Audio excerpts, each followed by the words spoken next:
प्रिय विद्यार्थियों, मैं हनुमान प्रसाद शर्मा और आप सभी आज गजानन माधव मुक्ति बोध द्वारा रचित कविता सहर्ष स्वीकारा है को व्याख्या सहित पढ़ेंगे।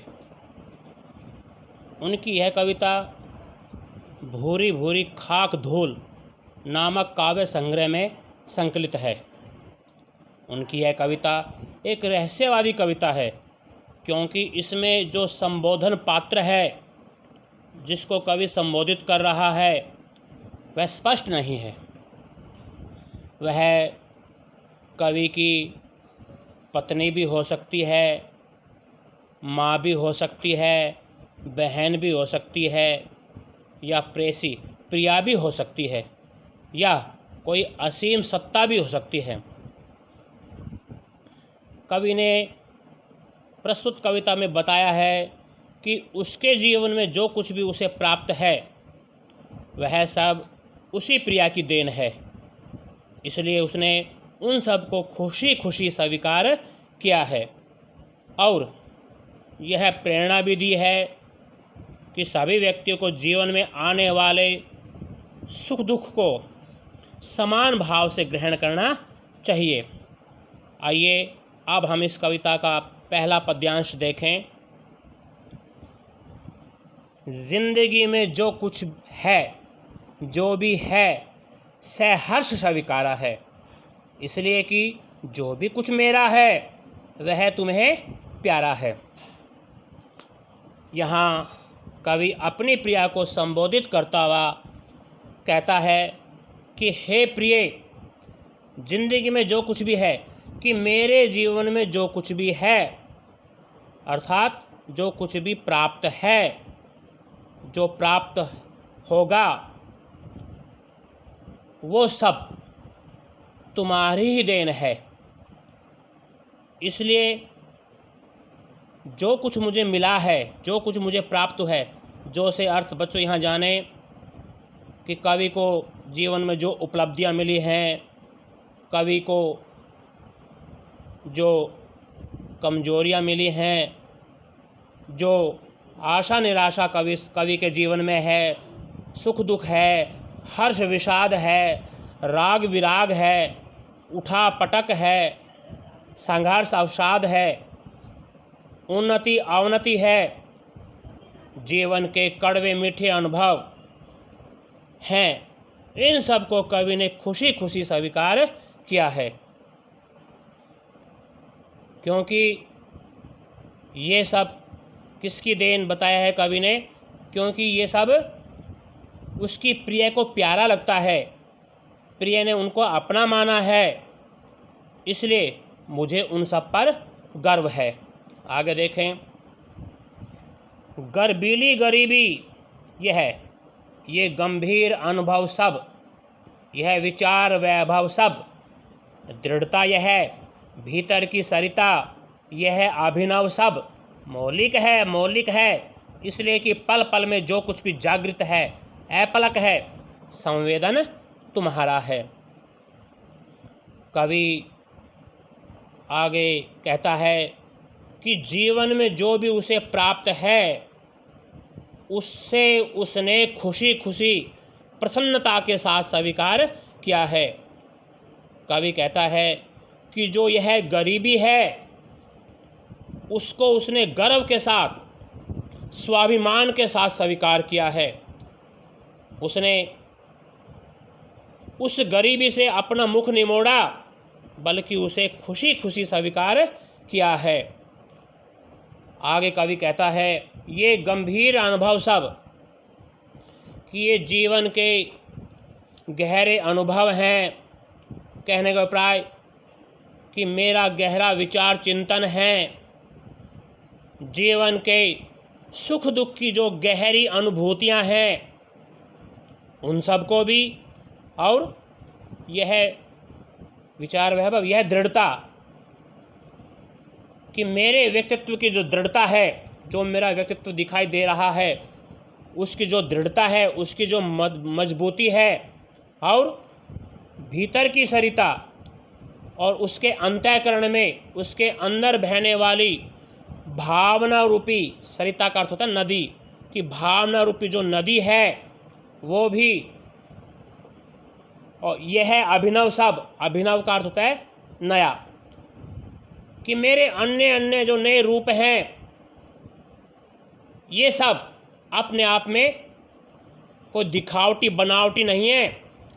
जो ये नए रूप हैं, विचारों रूपी जो नदी है, जो मेरे व्यक्तित्व की जो मजबूती है, जो दृढ़ता है, ये कोई घड़े हुए नहीं है, ये कोई दिखावटी नहीं है, बल्कि ये तो अभिनव कहते हैं, ये तो निजी हैं, नए हैं, मौलिक है, ये तो वास्तविक हैं, नैसर्गिक हैं, स्वाभाविक हैं, इनमें कोई झूठ नहीं है। उसके जो अनुभव हैं वो सत्य हैं, देखा जाए तो वो भोगे हुए यथार्थ हैं। उसकी भावनाएं, अनुभव, विचार वो किसी की नकल नहीं है, बल्कि वो तो कवि के अपने हैं। उसके जीवन में जो कुछ भी सजग है, जो कुछ स्थिर है, वह सब, कि इसलिए कि पल पल में जो कुछ भी जागृत है, अपलक है, संवेदन तुम्हारा है, कि वह सब जीवन को पल पल जीते हुए प्राप्त हुआ है। ऐसे नहीं प्राप्त हुआ, बल्कि वो तो जीवन को पल पल, क्षण क्षण जीते हुए प्राप्त हुआ है। उसे अपने जीवन में जो कुछ भी जागृत होता हुआ, प्रकाशित होता हुआ दिखाई देता है, उन सब में उसके प्रिय का ही संवेदन है, अर्थात उसके प्रिय की ही गहरी अनुभूति उसमें विद्यमान है। प्रिय की अनुभूति होने के कारण ही ये सब कवि को अच्छा लगता है, कवि को प्रिय लगता है। तो बच्चों, ये पहला पद्यांश मैंने आपको पढ़ाया। अब इसके काव्य सौंदर्य पर मैं प्रकाश डालने जा रहा हूँ। देखें इसका पहला पॉइंट, कवि की रहस्यवादी भावना का यहाँ बड़ा ही सुंदर चित्रण हुआ है। कवि की भाषा खड़ी बोली है। कविता में कवि ने तत्सम, तद्भव और कहीं कहीं विदेशी भाषा के शब्दों का प्रयोग भी किया है। संबोधन शैली है, क्योंकि यहाँ कवि पूरी कविता में अपनी प्रिया को संबोधित कर रहा है, इसलिए संबोधन शैली है। बिंब योजना भी अत्यंत ही सरल है। इसके अलावा विचार वैभव, भीतर की सरिता में रूपक अलंकार है और पल पल में पुनरुक्ति प्रकाश अलंकार है। और अनुप्रास अलंकार इन पंक्ति में देखें, सहज सविकारा है, सवर्ण की आवृत्ति, गर्भीली गरीबी, गै वर्ण की आवृत्ति, इसलिए यहाँ अनुप्रास अलंकार की छटा दर्शनीय है। कविता मुक्त छंद में रचित है और कवि ने एक जगह एक शब्द की आवृत्ति की है, उस पर दबाव बनाया। मौलिक है, इस बात को कवि बड़े दबाव के साथ कह रहा है, इसलिए मौलिक है कि जो आवृत्ति है वो बड़ी ही प्रभावशाली बन पड़ी है। और गर्भीली, गंभीर आदि ये विशेषण शब्द भी आए हैं, तो उन विशेषणों का सुंदर प्रयोग भी कविता में देखने को मिला है। आइए अब हम दूसरे पद्यांश की ओर बढ़ते हैं। पंक्तियाँ देखें उसकी। जाने क्या रिश्ता है, जाने क्या नाता है, जितना भी उंडेलता हूँ भर भर फिर आता है। दिल में क्या झरना है, मीठे पानी का सोता है। भीतर वह ऊपर तुम, मुस्काता चांद जो धरती पर रात भर। मुझ पर त्यों तुम्हारा ही खिलता वह चेहरा है। तो कवि अपनी प्रिया को संबोधित करते हुए कह रहा है कि जाने क्या रिश्ता है, कि हे प्रिय, न जाने मेरा तुम्हारे क्या संबंध है, तुम्हारे साथ पता नहीं क्या नाता है, कौन सा संबंध है, कि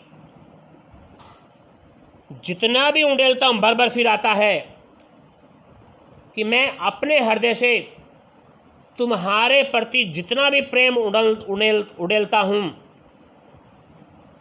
कविता के माध्यम से उनको व्यक्त करता हूँ, उनको मैं बांटता हूँ, उतना ही मेरा मन प्रेम से भरता चला जाता है।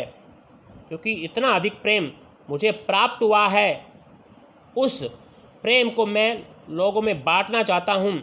मैं अपने इस हृदय रूपी पात्र को खाली करना चाहता हूँ, परंतु जितना मैं खाली करने का प्रयास करता हूँ उतना ही यह भरता चला जाता है। अर्थात जब मैं अपने हृदय के प्रेम भावों को कविता के माध्यम से व्यक्त करता हूँ, उतना ही मेरा अंतःकरण, उतना ही मेरा हृदय पुनः भर जाता है। आगे कवि कहता है, दिल में क्या झरना है, मीठे पानी का सोता है, भीतर वह ऊपर तुम मुस्काता चांद जो धरती पर रात भर, मुझ पर त्यों तुम्हारा ही खिलता वह चेहरा है। अब कवि कहता है कि पता नहीं मेरे इस हृदय में कौन सा झरना बह रहा है, और वह झरना है तुम्हारे प्रेम का। तो अपने हृदय की इस अद्भुत स्थिति को देखकर मैं यह सोचने पर विवश हो जाता हूँ, मजबूर हो जाता हूँ कि मेरे इस हृदय में प्रेम का पता नहीं कौन सा झरना बह रहा है, कौन सी प्रेम की जो धारा है वो निरंतर बह रही है। यह प्रेम का स्रोत ही है जो लगातार, जो निरंतर प्रवाहित होता रहता है। प्रवाहित होने के बावजूद भी, निरंतर बहते रहने के बावजूद भी उसमें किसी प्रकार की कमी नहीं आती। आगे देखें, मुस्काता चांद जो धरती पर रात भर, मुझ पर त्यों तुम्हारा ही खिलता वह चेहरा है। कि जिस प्रकार पृथ्वी पर रात भर चांद खिला रहता है और अपनी चांदनी इस धरती पर, इस पृथ्वी पर बिखेरता रहता है, उसी प्रकार हे प्रिय, जो तुम्हारा मुस्कुराता हुआ चेहरा है वो हमेशा मेरे सामने रहता है। मेरे हृदय में तुम उसी प्रकार हो जैसे इस धरती के ऊपर चांद विद्यमान है। ऊपर आकाश में जो चांद है वो अपनी चांदनी बिखेरता रहता है, मुस्कुराता हुआ नजर आता है। उसी प्रकार तुम्हारा यह खिलखिलाता हुआ चेहरा, ये मुस्कुराता हुआ चेहरा हमेशा मेरी आंखों के सामने रहता है। आइए अब हम इसके काव्य सौंदर्य पर प्रकाश डालें। कवि ने यहाँ अपने प्रेम में हृदय की अद्भुत स्थिति का वर्णन किया है, और एक पंक्ति आई है, जितना भी उड़ेलता हूँ भर भर फिर आता है। यहाँ विरोधाभास अलंकार है, और शब्द आया भर भर, तो भय वर्ण की आवृत्ति के कारण यहाँ पुनरुक्ति प्रकाश अलंकार है। और यहाँ कवि ने अपने प्रिया के मुख की जो तुलना है वो चांद के साथ की है, इसलिए उपमा अलंकार है। मीठे पानी का सोता, इस पंक्ति में रूपक अलंकार की छटा है। और ये पंक्ति देखे, मुस्काता चांद जो धरती पर, यहाँ कल्पना की गई है, इसलिए यहाँ पर उत्प्रेक्षा अलंकार है। इसमें शब्द आए झरना और स्रोत, ये प्रेम की अधिकता को प्रकट करते हैं। बाकी कुछ जो 5-6 पॉइंट मैंने पहले पद्यांश के काव्य सौंदर्य में बताए थे वो भी आप इसमें ऐड कर देना, इसमें शामिल कर देना। आइए अब हम इस कविता के अगले पद्यांश की ओर बढ़ते हैं।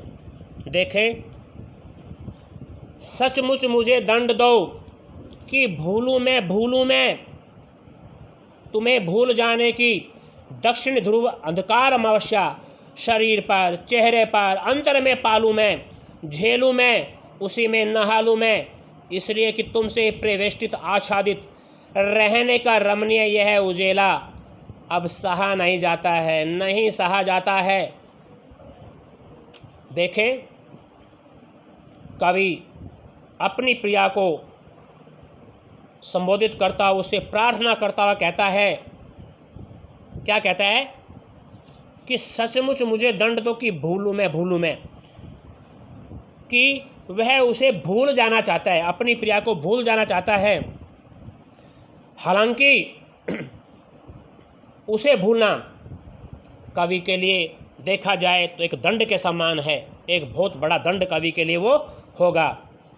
फिर भी कवि वह जो ये दंड उसकी प्रिया के द्वारा उसे दिया जाएगा उसको झेलना चाहता है। कवि चाहता है कि उसका जीवन अपने प्रिय के वियोग के कारण दक्षिण ध्रुव जैसे अनंत अंधेरे में डूब जाए। यहाँ शब्द है दक्षिण ध्रुव अंधकार अमावस्या। दक्षिण ध्रुव वो होता है जहाँ 6 महीने दिन होता है और 6 महीने बहुत गहरी रात्रि होती है। जैसे अमावस्या की रात्रि गहरी काली होती है, इसी प्रकार जो 6 महीने की जो रात होती है दक्षिण ध्रुव पर वो भी बहुत गहरी काली होती है। तो कवि चाहता है कि वो दक्षिणी ध्रुव जैसे अनंत गहरे अंधकार में डूब जाए और जो वियोग की गहरी अमावस्या है उसको कवि अपने चेहरे पर, अपने शरीर पर, हृदय में झेलना चाहता है, उसको पाना चाहता है। वह चाहता है कि वह जो वियोग की पीड़ा है उसको वो अपने शरीर पर, अपने चेहरे पर, अंतर का अर्थ होता है हृदय, हृदय में पा लेना चाहता है और उसको झेलना भी चाहता है। साथ ही साथ उस गहन अंधकार में वो स्नान करना भी चाहता है। ठीक है ना, उसी में नहा लूँ मैं, कि कवि उस गहन अंधकार में स्नान कर लेना भी चाहता है, उसी में डूबना भी चाहता है। कारण यह है कि उसका वर्तमान जीवन अपने प्रिय से पूरी तरह घिरा हुआ है। यहाँ शब्द आया है परिवेष्टित। परिवेष्टित होता है चारों ओर से घिरा होना। आच्छादित इसका अर्थ होता है छाया हुआ।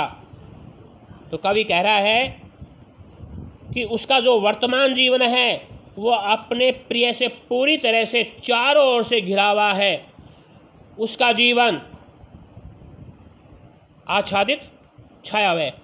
उसके जीवन पर जो उसकी प्रिया का प्रेम है वो छाया हुआ है। यद्यपि क्या है, प्रिय के स्नेह का उजाला बहुत मनोरम होता है, रमणीय सुंदर होता है, बड़ा ही मनोरम होता है, बड़ा भव्य होता है। परंतु क्या कहता है कवि कि अब सहा नहीं जाता है, नहीं सहा जाता है कि जो प्रिय का प्रेम रूपी जो उजाला है, स्नेह रूपी जो उजाला है, जो कि अत्यंत सुंदर है, मनोरम है, अब वह उजाला उसके लिए असहनीय हो गया है, वह उसको सहन नहीं कर पा रहा है। वैसे तो जो उजाला है, जो प्रकाश है, वो सुख का प्रतीक होता है, परंतु यहाँ कवि उस सुख को भी सहन नहीं कर पा रहा है। कवि चाहता है कि वो गहरे अंधकार में ही डूब जाए। तो कवि से जो प्रेम का जो उजाला है यह सहन नहीं हो रहा, इसलिए उसने बल दिया है कि सहा नहीं जाता है, नहीं सहा जाता, कि अब मुझसे ये असहनीय हो गया, अब मुझसे ये बिल्कुल भी सहन नहीं होता। आगे देखे पंक्तियाँ, ममता के बादल की मंडराती कोमलता भीतर पिराती है कमज़ोर और अक्षम अब हो गई है आत्मा, यह पटाती छाती को भव्यतव्यता डराती है, बहलाती सहलाती आत्मीयता बर्दाश्त नहीं होती है। आगे कवि कहता है कि उसके मन में हमेशा, उसके मन में सदा प्रिय की ममता जो है वो बादलों की भांति मंडराती रहती है। कि जो उसकी प्रिया है, उस प्रिया की जो ममता कवि के प्रति है वह बादलों की तरह से, बादलों की भांति मंडराती रहती है। यही कोमल ममता उसके हृदय को कष्ट पहुंचाती है, पीड़ा पहुंचाती है। और इसके कारण क्या होता है कि कवि की जो आत्मा है वो बहुत कमज़ोर हो गई है, असमर्थ हो गई है। और कवि आगे कहता है कि छटपटाती छाती को भव्यतव्यता डराती है। भव्यतव्यता का अर्थ होता है भविष्य की आशंका, अर्थात आने वाले समय की जो सोच है वो, उसको कहते हैं भवितव्यता। तो क्या कह रहा है कवि कि उसे भविष्य की जो आशंकाएं हैं वो डराने लगी है। कैसे कि प्रिया के अभाव में वह कैसे जिएगा। यह भय कवि की छाती में छटपटाहट पैदा करता है। कवि की छाती यह सोचकर छटपटाने लगती है। इसलिए अब उसे अपने प्रिय का जो बहलाना है, सहलाना है, रह रहकर जो अपनत्व की भावना है, अपनापन जतलाना है, यह बिल्कुल भी सहन नहीं होता। कवि तो अब आत्मनिर्भर बनना चाहता है, अपने पैरों पर खड़ा होना चाहता है। उसके सन्हे के अंचल के बिना भी, प्रिया के सन्हे के अंचल के बिना भी वह अपने पांव पर अब खड़ा होना चाहता है। तो आइए अब इसका काव्य सौंदर्य देखें। यहाँ प्रिय के प्रति कवि के अत्यधिक प्रेम और प्रेम के बाद वियोग की इच्छा का भाव व्यक्त हुआ है। ये कवि ने तो प्रिया का जो अत्यधिक प्रेम है उसको, और जो प्रेम प्राप्त हुआ है उसके बाद वियोग की इच्छा का बड़ा ही सुंदर रूप से वर्णन किया है। और इसमें शब्द आए हैं अंधकार अमावस्या, जो कि निराशा के प्रतीक हैं। अंधकार अमावस्या अवर्ण की आवृत्ति, छटपटाती छाती छह वर्ण की आवृत्ति, इसलिए अनुप्रास अलंकार यहाँ विद्यमान है। भूलू में इस शब्द की पुनरावृत्ति हुई है, इसलिए पुनरुक्ति प्रकाश अलंकार है।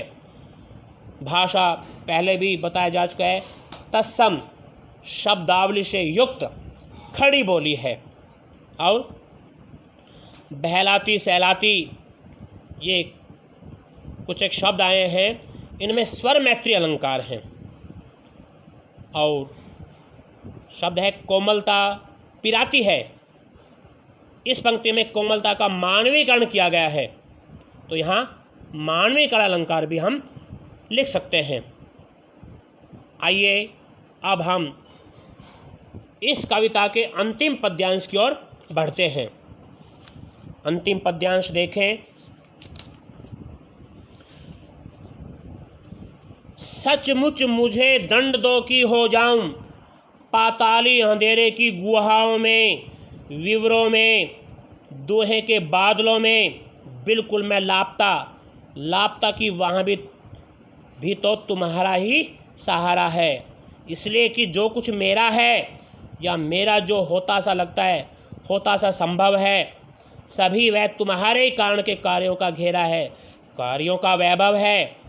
अब तक तो जिंदगी में जो कुछ था, जो कुछ है, सहज स्वीकारा है। इसलिए कि जो कुछ भी मेरा है वह तुम्हें प्यारा है। तो यहाँ कवि अपनी प्रिया को संबोधित करता हुआ कहता है कि हे प्रिय, तुम सचमुच मुझे दंड दो, और उस दंड के परिणाम स्वरूप क्या मेरे साथ क्या घटित हो कि मैं हो जाऊं पाताली अंधेरे की गुहाओं में, विवरों में, कि मैं पाताल की जो गहरी अंधेरी गुफाएं हैं उनमें, गुहा का अर्थ है गुफा, विवर का अर्थ है बिल, अर्थात हम यहाँ लगाएंगे सुरंग, कि मैं गहरी या जो गहन अंधेरी गुफाएं हैं वो पाताल लोक की, उनमें भीषण सुनसान अकेली सुरंगों में, और दम घोटू धुएं के बादलों में, शब्द है ना धुएं के बादलों में, कि धुएं से दम घुटता है, इसलिए दम घोटू धुएं के बादलों में मैं विलीन हो जाना चाहता हूँ, मैं खो जाना चाहता हूँ, कि मैं इनमें खो जाऊं। मेरा जीवन धुएं कहने का अभिप्राय घुटन में दबकर समाप्त हो जाए, अकेलेपन से पीड़ित उस स्थिति में मैं क्या हो जाऊं, खो जाऊं, मैं उसमें विलीन हो जाऊं, मैं अकेला हो जाऊं, और मैं उस अकेलेपन और लापता होने की स्थिति में भी मैं वहाँ प्रसन्न रहूँगा, क्योंकि मुझे वहाँ भी हे प्रिय तुम्हारा ही सहारा होगा। मेरी स्थिति में तुम कारण बनकर तुम वहीं उपस्थित होंगी। वहाँ भी मुझे तुम्हारी यादों का सहारा होगा, क्योंकि तुम्हारी यादें हैं वो है मेरे हृदय में, मेरे रोम रोम में समाई हुई है। बुलाने पर भी मैं उन्हें नहीं भूल सकता। तो चाहे मैं गहरी गुफा में चला जाऊं, चाहे मैं धुएं से युक्त बादलों में खो जाऊं, चाहे मैं जो सुनसान सुरंगें होती हैं उनमें चला जाऊं, वहाँ तुम्हारी यादों का सहारा मुझे होगा। तुम्हारी प्रेममयी यादें, जो स्मृतियाँ, जो यादें हैं, मुझे अकेलेपन के संत्रास में भी, पीड़ा में भी, कष्ट में भी मुझे प्रसन्न रखेगी। मेरा यह विश्वास है कि मेरी जो कुछ भी सत्ता है, मेरा जो अस्तित्व है, मेरी जो स्थितियां हैं, मेरी जो स्थितियां हो सकती हैं, मेरी उन्नति हो चाहे अवनति हो, जो भी संभावनाएं हैं, हे प्रिय, वे सभी तुम्हारे कारण से ही हैं। तुम्हारे प्रेम से ही वो संचालित होकर मैंने जो जीवन में कार्य किए हैं, उन्हीं कार्यों का परिणाम है मेरा वर्तमान। कहने का अभिप्राय यह है कि तुम्हारी ही प्रेरणा के कारण मेरा जो ये जीवन है, इसका निर्माण हुआ है, इसका पतन हुआ है, ये मेरा जीवन बना है, ये बिगड़ा है। इसलिए हे प्रिय, मेरे जीवन में जो कुछ भी अब है अथवा पहले था, उसे मैंने खुशी खुशी स्वीकार इसलिए किया है क्योंकि तुमने मेरी सुखद दुखद सभी स्थितियों को अपनाकर, मानकर प्यार किया है। मेरे पूरे जीवन में, हे प्रिय, मेरे पूरे जीवन से तुम जुड़ी रही हो। तुम्हें मैं कभी भी नहीं भूल सकता। इसलिए हे प्रिय, मेरे जीवन में जो कुछ भी है, जो कुछ मुझे प्राप्त है, चाहे वो आशा, निराशा, दुख, पीड़ा, कष्ट, वेदना, उन्नति, अवनति, जो कुछ भी है, जो उपलब्धियां हैं, जो कमियां हैं, जो कुछ भी मुझे प्राप्त हुआ है, हे प्रिय, वो सभी तुम्हें प्रिय है। इसलिए मैंने उन सबको खुशी खुशी स्वीकार किया है। आइए अब हम इसके काव्य सौंदर्य की ओर बढ़ते हैं। देखें इसका काव्य सौंदर्य। यहाँ कवि ने अपने व्यक्तित्व के निर्माण में अपनी जो प्रिया है उसके योगदान को स्वीकार किया है।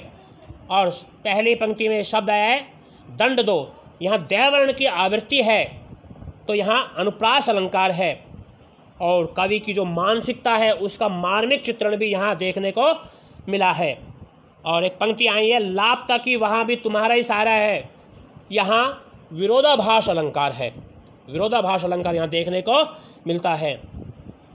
विस्मृति के लिए पाताली अंधेरे और धुएं के बादल आदि जो उपमान हैं वो बड़े सजीव, बड़े सार्थक बन पड़े हैं। और भाषा सहज है, सरल है, स्वाभाविक है, छंदवीन है, ऐतुकांत है। बाकी 5-7 जो पॉइंट मैंने पहले पद्यांश में आपको बताए थे हैं, वही इसमें आप शामिल कर देना। धन्यवाद।